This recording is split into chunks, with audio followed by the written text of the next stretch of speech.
back and all the rest of it. But, we're going to have to clean up some of the things that we're doing to put us in those situations so we don't have to, feverishly scramble back at the end and try to, win it at the very last second. So,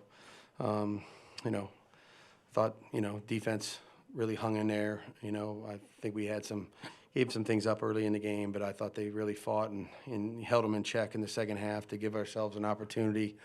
I thought Aiden kind of settled in as the game went on. You could tell there was obviously some, an acclimation period there to a regular season game, but I thought he hung in there. I thought our guys hung in there around him, and at the end of the day, we just didn't make enough plays to win. So a lot of things we got to do better, a lot of cleaning up to do, and it starts with me. Throughout the week, what went into the decision-making process to start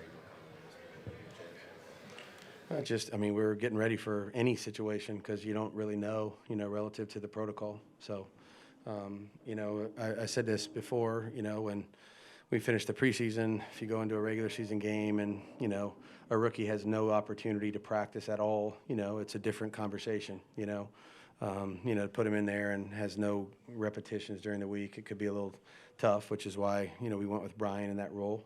And lo and behold, I think Brian played like the 5th or 6th play of the season. So this week was different, so he had an opportunity to take reps every day and had an opportunity to go out there and do some of the things we were going to do in the game plan. And because of that, we just felt like, keep Brian in the role that he's in, and go ahead and give Aiden a shot. Josh, we talked about some of the things that you could clean up. What can you do about some of the penalties, like Jerry, and some of the illegal procedure? The big penalties, they're big for a reason. They hurt you, and whether it be, a close play on the sideline or I think we had one on the turnover, where we had the block on the interception return that, cost us some field position there. I thought we had one, where we went in there to crack the safety and, I know they called them, I think, crack them in the back, but those are, they're obviously killers. So the best thing we can do is coach the right technique and fundamentals. And as, when each man is faced with one of those situations in a game, they got to try to make a good decision for the team. You know what I mean? And so some of those are very close. You know what I mean? They're bang, bang plays, and that's what the officials get paid to call. So we'll try to work hard at eliminating them. Obviously, Khalil Mack has had a lot of sacks in his career. Yep. But coming into today, he didn't have any sacks earlier in the season. And then to come out and have a game like this where only one time before this he had more than 3 sacks in it. How do you... Yeah, he's a great player. And, we put, there was a number of snaps where there was multiple people assigned to him and him only, and to be able to do some of the things that he did, give him credit. Before I comment on what we did or didn't do, I'd have to, see it on the film specifically. But, he kept playing. He's got a great motor. We jammed him, chipped him, hit him in the ribs. We did, everything we could try to do to disrupt him with another player, and then we had, a tackle obviously assigned to him as well. So, he had a great day, and, we were trying to put people over there on the right side for the most parts where he was, and, he did better than we did, clearly. Josh, 21 games in, your offense is statistically worse than what you inherited. When you look at lack of discipline, when you look at the offensive line being pushed around, I'm just curious, what are those things that you as a staff can do to get this team back on track and the lack of discipline? Yeah, our execution. It's fundamentals, it's details, it's execution. Offensive football is never about one person. It can't be.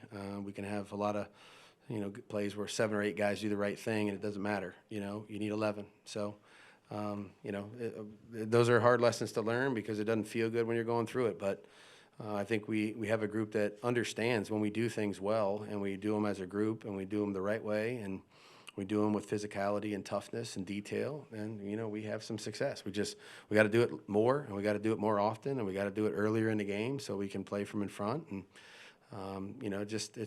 there's not one specific solution. We all got to do better. And again, I'll look at everything we're doing to try to see if there's something that we should do differently. The first and goal play on the interception, what exactly happened on that play? Right? Yeah, they played. They had, I think it was man-to-man, some type of man-to-man coverage, and Samuel dropped the one and played the other. It's a common situation down there. just trying to give ourselves an opportunity versus I think they played a pretty thick front up there, and we're trying to, make sure that we didn't go backwards. And it was kind of one of those ones where we either maybe we'll score, we throw it out of bounds, and then we go to the next play, and Samuel, they comboed the route, and, they executed it better than we did.